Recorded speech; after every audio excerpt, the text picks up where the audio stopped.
그리스도께서 죽은 자 가운데에서 다시 살아나셨다 전파되었거늘 너희 중에서 어떤 사람들은 어찌하여 죽은 자 가운데에서 부활이 없다 하느냐.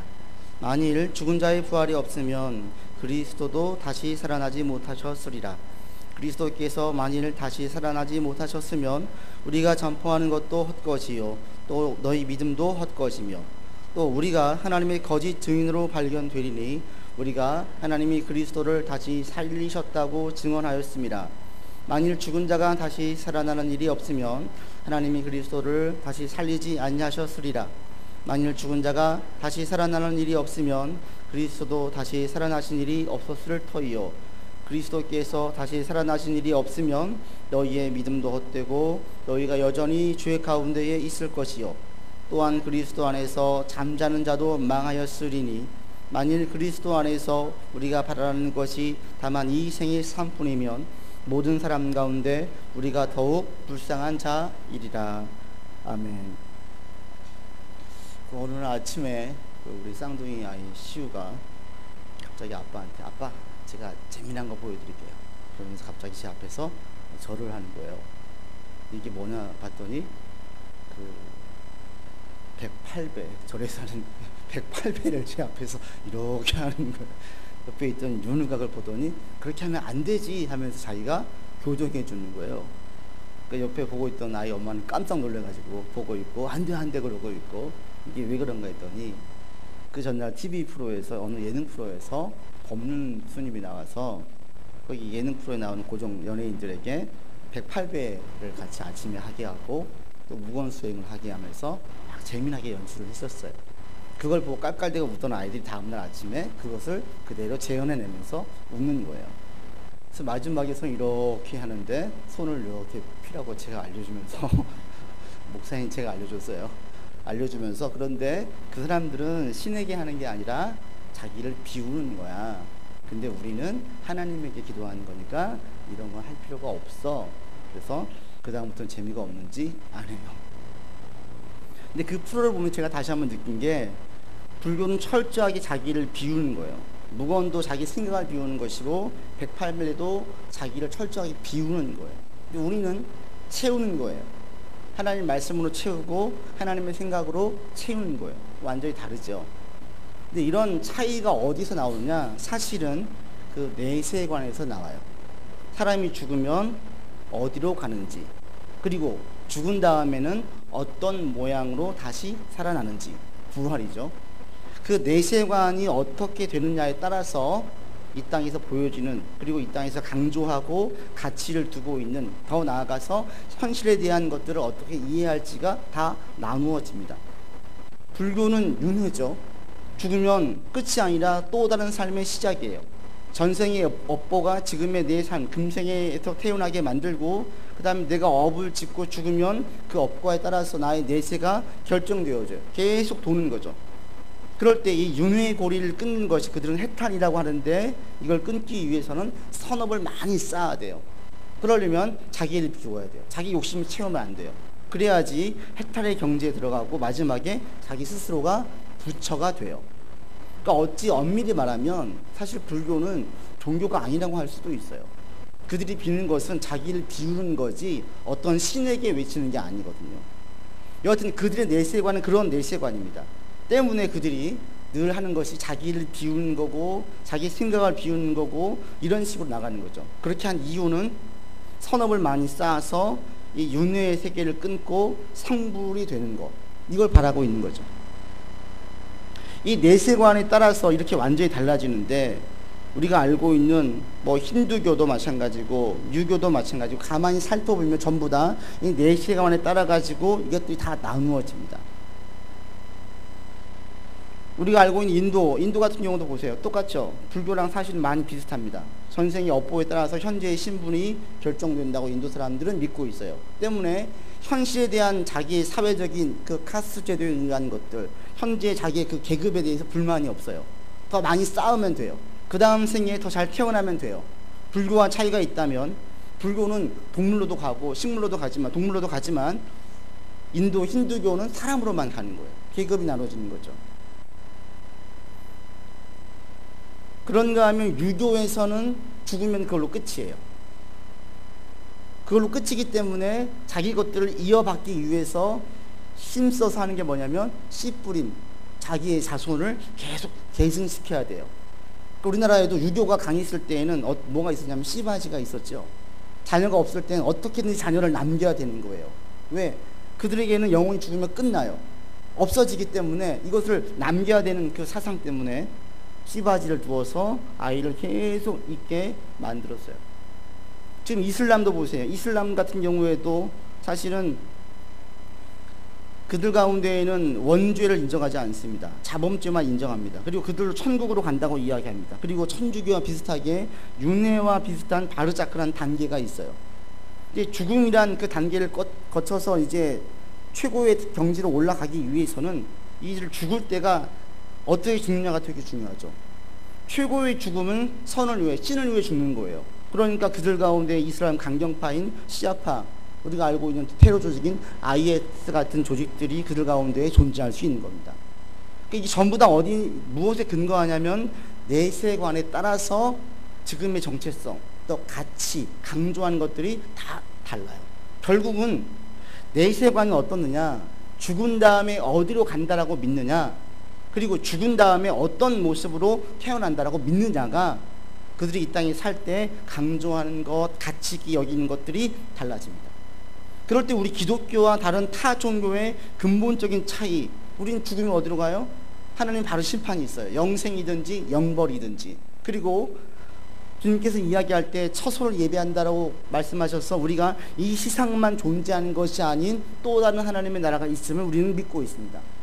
그럴 때 이 기독교와 타 종교의 이 내세관에 본질적인 차이가 있어요.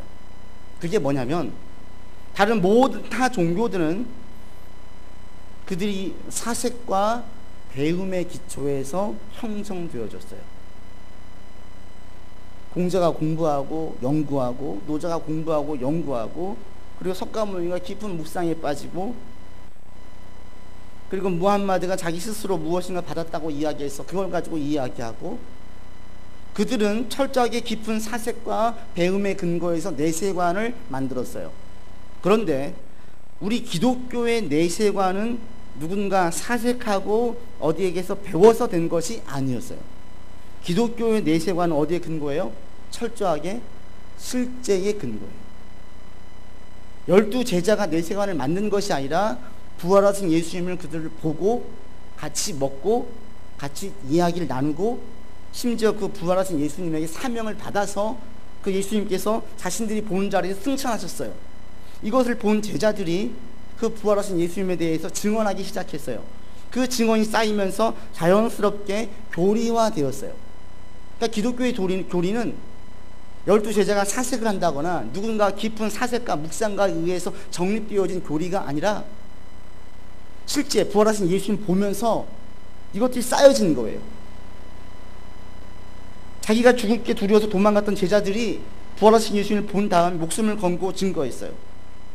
침묵했던 수백 명의 사람들이 부활을 경험한 다음에 자기 목숨을 걸고 증언하기 시작했어요. 예수님이 살아나셨습니다. 부활하셨습니다. 우리와 똑같은 육신을 입고 오셨습니다. 그리고 우리가 본 그 자리에서 하늘로 올라가시면서 너희가 살 처소를 새롭게 예비한다라고 말씀하셨습니다. 이게 부활교리예요. 그리고 바울이 지난주에 말씀드릴 때 그 중에 상당수는 지금도 살아있다 라고 얘기했어요. 그런데 그럼에도 불구하고 바울 당시에도 이 예수님의 부활을 온전하게 믿지 못하는 사람들이 많이 생겼습니다. 왜요? 이 부활, 죽은 자가 살아나는 것은 전무후무한 일이거든요. 인간의 이성과 그동안 살았던 삶의 그 경험들에 근거할 때는 말이 안 되는 거죠. 그럴 때 그들 가운데에도 부활을 직접 보았던 사람들이 500여 명 이상이 있었지만 그들 가운데 증거되어지면서 이것이 교리가 변질되기 시작했어요. 왜?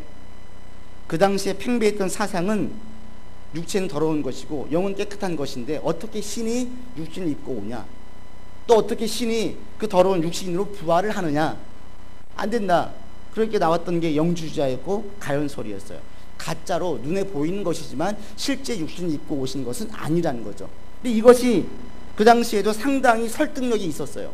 앞서 말씀드린 것처럼 영은 깨끗하고 육은 더럽다는 그 사상이 그 당시 워낙 만연되어져 있었기 때문에 그들 가운데 예수님께서 신이신데 실제로 오신 것은 아니야, 실제로 육신을 입은 것은 아니야가 실제 육신을 입고 오셨어 보다 훨씬 더 동의가 되어지고 공감이 되고 거부감이 없었기 때문에 그렇습니다.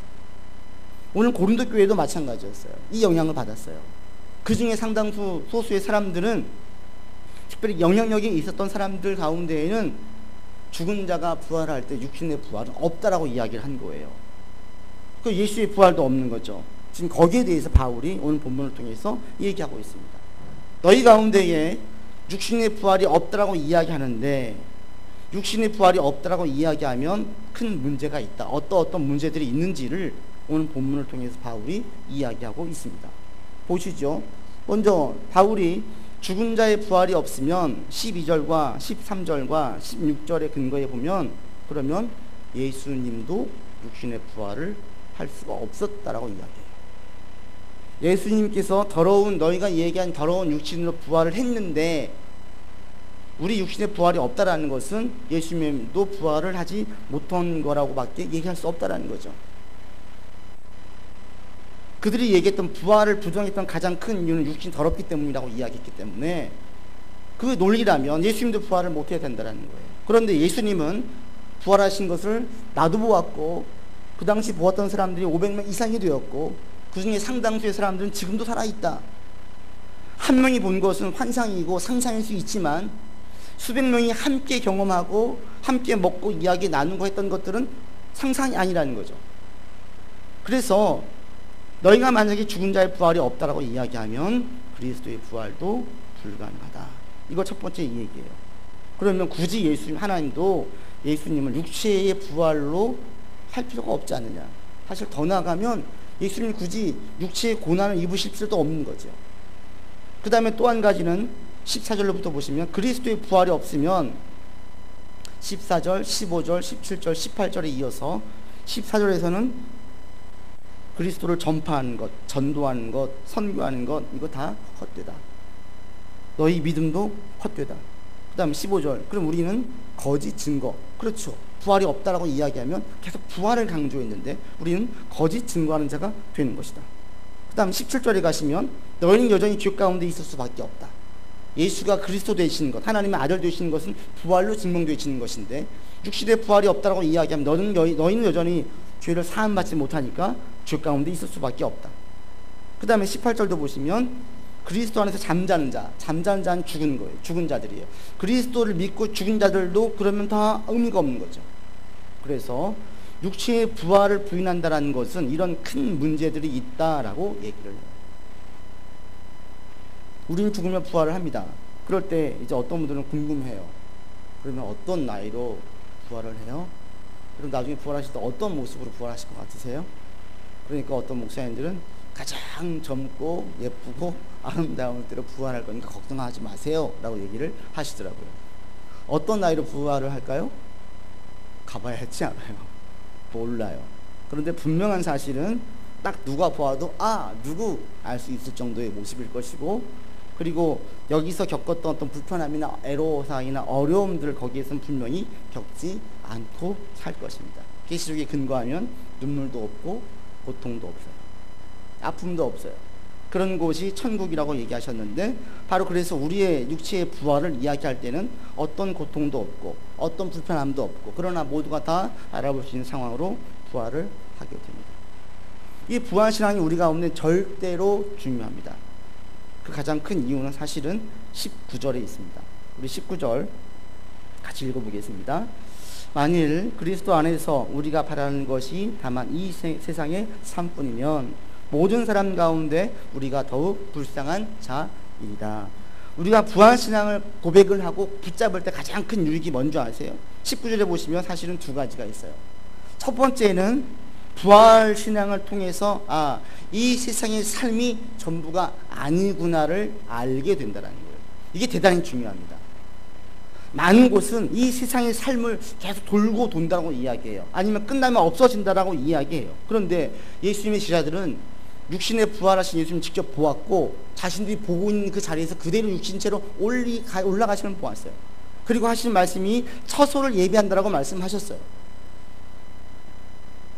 이것을 확실하게 확신한 제자들은 그때부터 목숨 걸고 증거할 수 있게 된 거예요.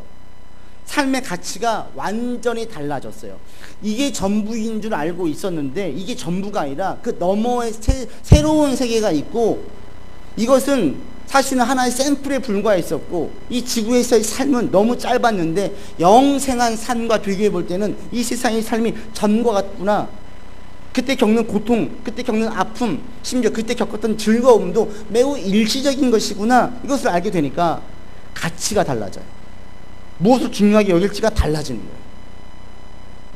여러분, 이 세상의 삶으로만 제한하는 사람들 시각을 보세요. 이 세상이 전부야. 이 세상이 끝나면 아무것도 없어. 그런 사람들의 공통점이 한 가지 있는데 그게 뭔지 아세요? 그것은 이 삶에 대한 매우 큰 강한 집착이 있어요. 이게 전부라면 여기서 다 누려야 되는 거예요. 여기서 자기가 원하는 것들을 전부 다 이루어야만 되는 거예요. 이것이 그 사람들 그 밑에 다 깔려 있어요. 이게 전부고 이게 끝나면 아무것도 없어. 그러면 여기에서 내가 원했던 것들, 내가 가지려고 했던 것들, 내가 이루려고 했던 것들은 전부 다 이루어야만 되는 거예요. 그들 가운데 이런 다 강한 집착이 있어요. 그럴 때에 이것을 이룬 사람이든 이루기 위해서 달려가는 사람이든 이루지 못해서 포기한 사람이든 전부 다 여전히 똑같은 집착에 빠집니다. 다 이룬 사람들은 그것을 유지하기 위해서 계속 고생을 해요.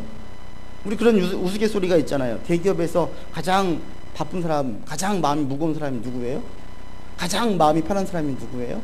가장 마음이 편한 사람은 경비 보는 아저씨고, 가장 마음이 무겁고 힘든 사람은 그 기업 회장이래요. 근데 맞는 말 아닙니까? 아무리 실적이 좋아도 그 다음 거 고민해야 되고 그 다음 거 고민해야 되고 얼마나 생존과 경쟁이 치열한지를 알고 있어요. 경비하는 아저씨는 경비만 잘하면 돼요. 매달 월급만 잘 받으면 돼요. 이루어놓으면 끝이 아니라 계속 그것을 유지하기 위해서 자기 또 모든 것들을 다 쏟아 부어야 되는 거예요. 이게 또 다른 나에게 집착을 만들어요. 그리고 그것을 이루기 위해서 달려가는 사람들은 계속 달려갑니다. 자기 모든 걸 다 거기다 다 쏟아붓지요. 이루지 못한 사람들은요, 난 도저히 할 수가 없다, 포기한 사람들은 심한 무기력에 빠져요. 좌절하고 절망하고 또 부러워하고 시기하고 질투하고, 이 세상이 전부이고 이 세상에서 무엇인가를 이루어야 된다는 생각을 가지고 있는 사람들은 자연스럽게 집착하는 삶을 살게 되고요, 이 집착이 수많은 죄들을 낳게 됩니다. 강한 욕망에 빠지게 돼요.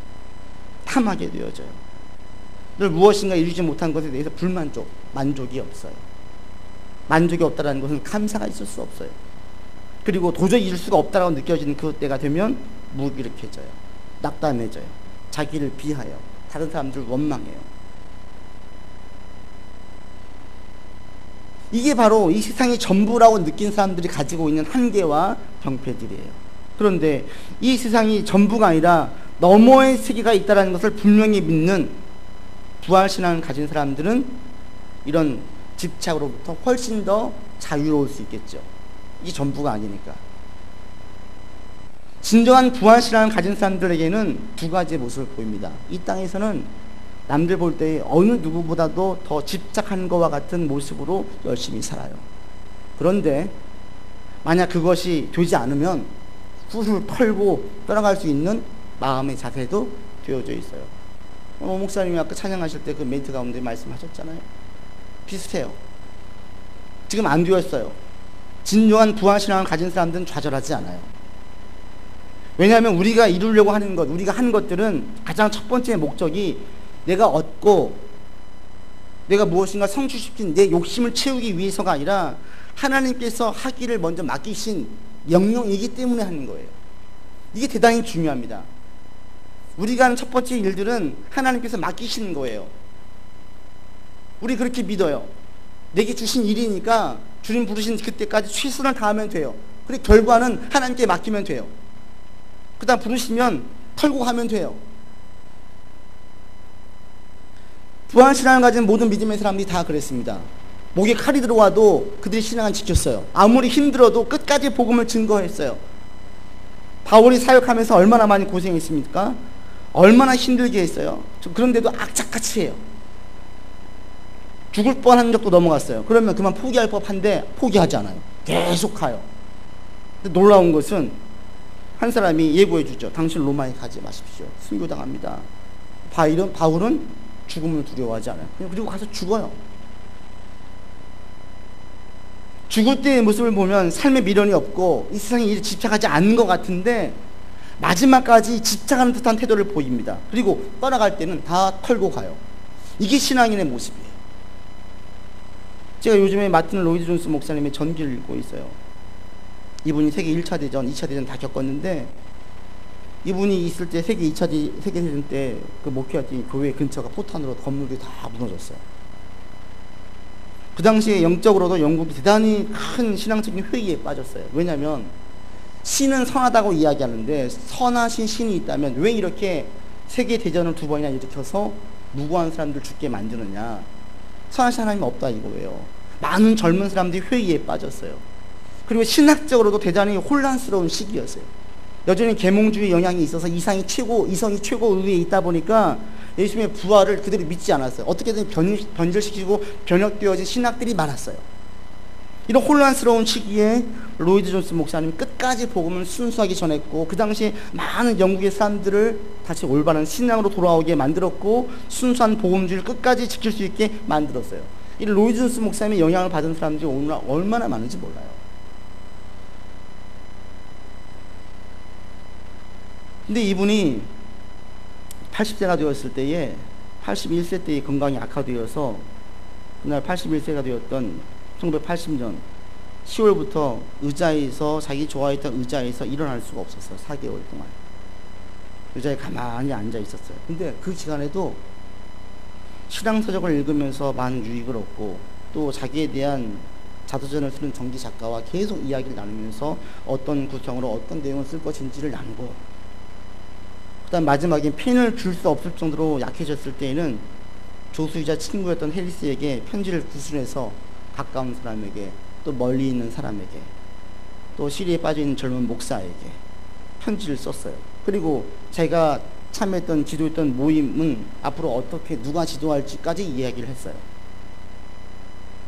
그러다 그 다음에 2월 24일에 고문 의사가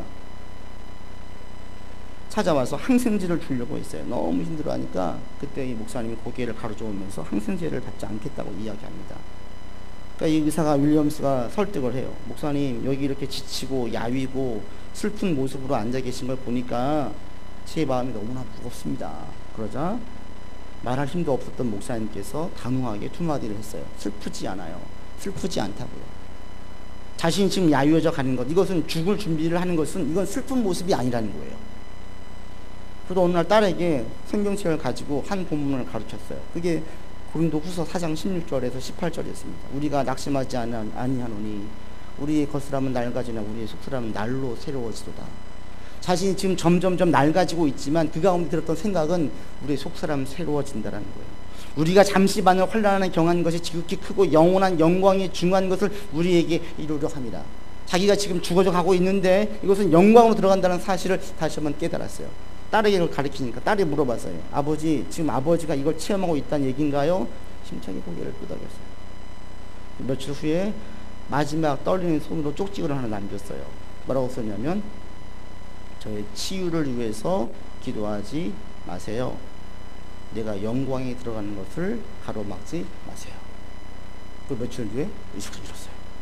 잠시 의식 깨었을 때에 이분이 스스로 알았어요. 자기가 지금 어떤 걸 겪었는지 알고. 그래서 아내가 차 한 잔 드시겠어요?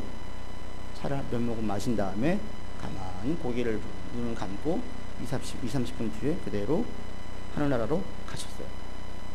이분의 전기를 읽으면서 제가 정말 여러 번 소름 돋았어요. 마지막까지 정말 마지막 힘 조금만 남은 힘까지 다 짜내어가지고 할 일들을 해요. 그런데 그 할 일들을 하는 이유가 어떻게든 생명을 연장하기 위함이 아니에요. 맡기신 일이니까, 내가 해야 될 일이니까 해요. 그리고 죽음을 올 때 이것을 가로막지 말래요. 이건 하나님께 주신 영광이라는 거예요. 마지막까지 하나님의 말씀을 묵상하고 자신이 지금 영광의 자리에 들어간다는 사실을 깨달으면서 이분은 죽었어요. 이게 영광스러운 죽음 아니에요? 여러분, 가장 영광스러운 죽음이 어떤 죽음인 것 같으세요? 많은 사람들이 환호하는 죽음인 것 같으세요? 아니, 제가 볼 때는 가장 좋은 죽음은 예배하면서 예배드리다 죽는 죽음이 아닐까 싶어요.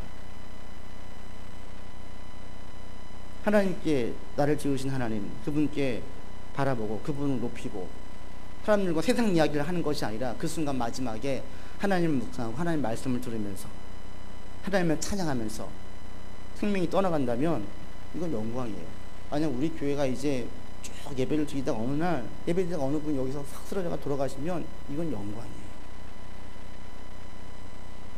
제가 목회할 때 그런 경험들 몇 번 있었어요. 어느 한 분이 아무런 고생하시던 집사님께서 완치 판정을 받았는데 그 이후 다시 재발했어요. 도저히 이제 회복이 안 되어서 임종을 준비했는데 어느 날 늦은 시간에 남편이 전화를 하시는 거예요. 남편 집사님께서 목사님 곧 의사가 준비하라고 합니다. 마지막 예배 좀 드려주세요. 급하게 저녁에 병원에 갔습니다. 같이 예배를 드리고 마지막에 제가 그 집사님, 누워 계신 집사님 귀에다 대고 얘기했어요. 마지막까지 이 청각이 살아있으니까 귀에다 대고 집사님 이제 우리 주기도문으로 예배를 마칠 거예요. 평안히 가세요. 그렇게 한 다음에 주기도문을 다 같이 다 외웠어요. 주기도문을 다 외우자마자 아멘 하고 나니까 갑자기 삐 소리가 나는 거예요.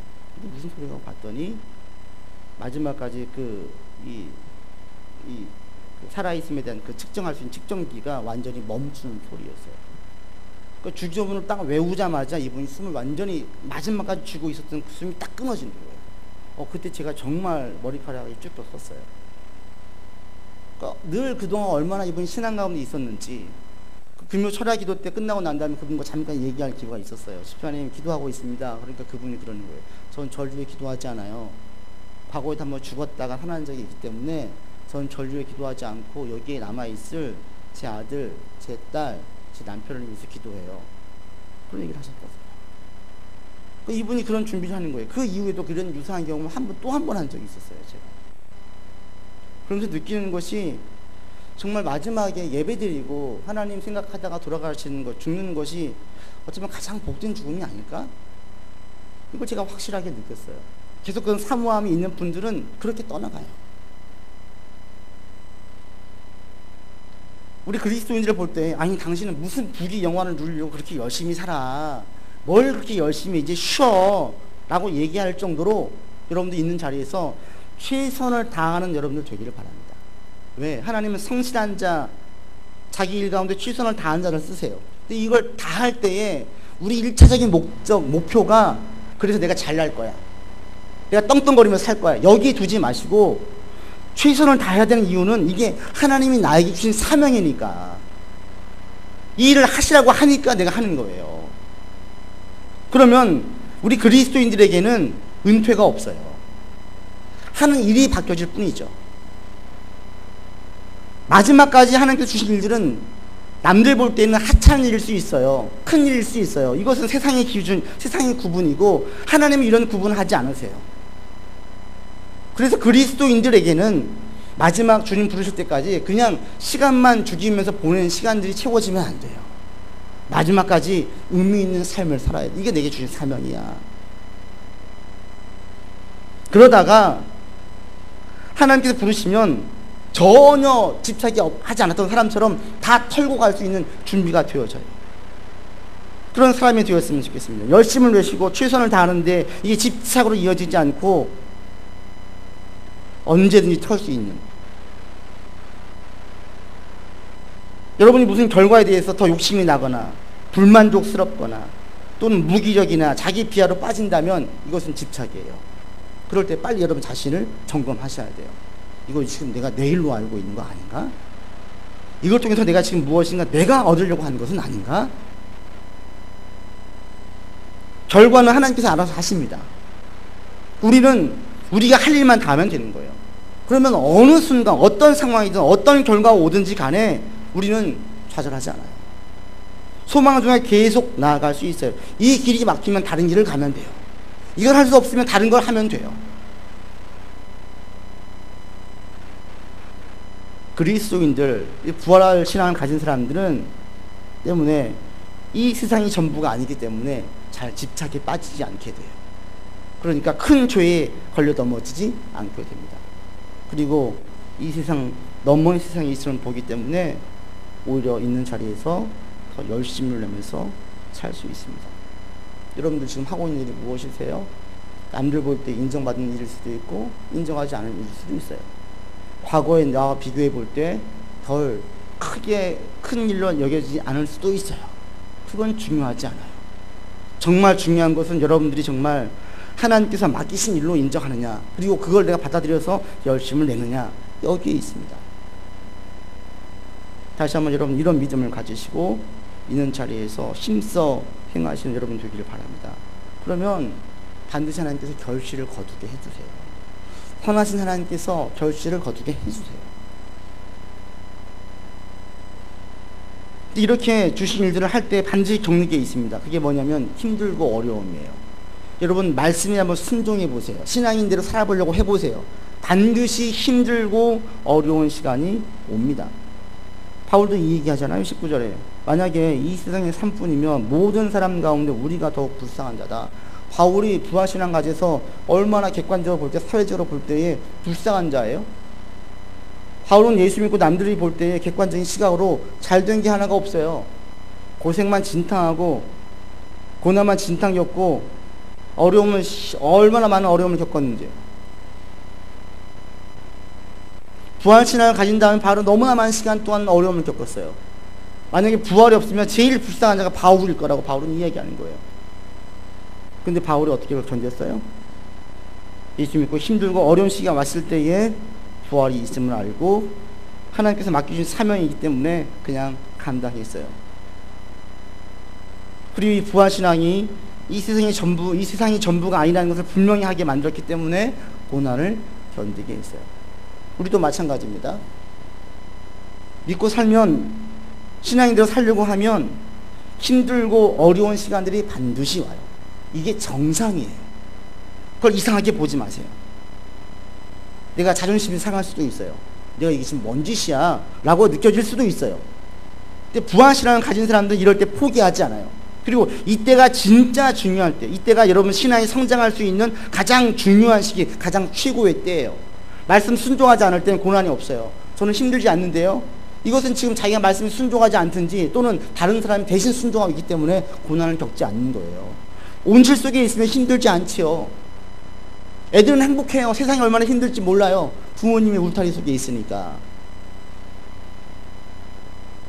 신앙인도 마찬가지입니다. 지금 나는 고난이 없어요? 둘 중에 한 가지예요. 온실 속에 있든지 아니면 누군가 다른 사람들이 그것 때문에 고난을 겪었든지 내가 지금 그 혜택을 누리고 있는 거예요. 그럼에도 우리가 신앙인으로 온전히 살려고 하면 반드시 힘들고 어려운 시간이 옵니다. 그때에 부활신앙을 가진 사람들은 절대 포기하지 않아요. 이 세상이 전부라고 느낀 사람들은 포기해요. 왜? 따져보니까 내게 별로 유익이 안 돼요. 내가 유익도 안 되는데 뭐하러 내가 이런 무시를 당하면서 해? 안 해. 아무도 인정하지 않는데 내가 뭐하러 수고하고 고생을 해? 안 해. 안 해버려요. 근데 그리스도인은 그때 포기하지 않아요. 왜? 사람들에게 인정받는 거, 이 세상에서 내가 무엇인가 유익을 얻는 것이 첫 번째가 아니라 하나님께서 주신 사명이기 때문에 그것이 견디게 만드는 거예요. 그리고 그렇게 하고 나면 그 다음에 상을 맛보게 되어져요.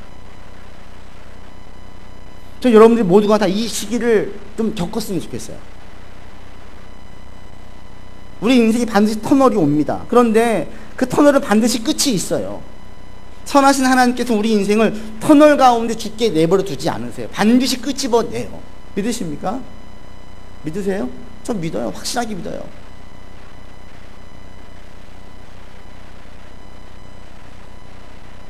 여러분들이 그래서 이 땅 가운데에서 말씀에 순종할 때에 고생이 온다, 고난이 온다, 정상이다 받아들이세요.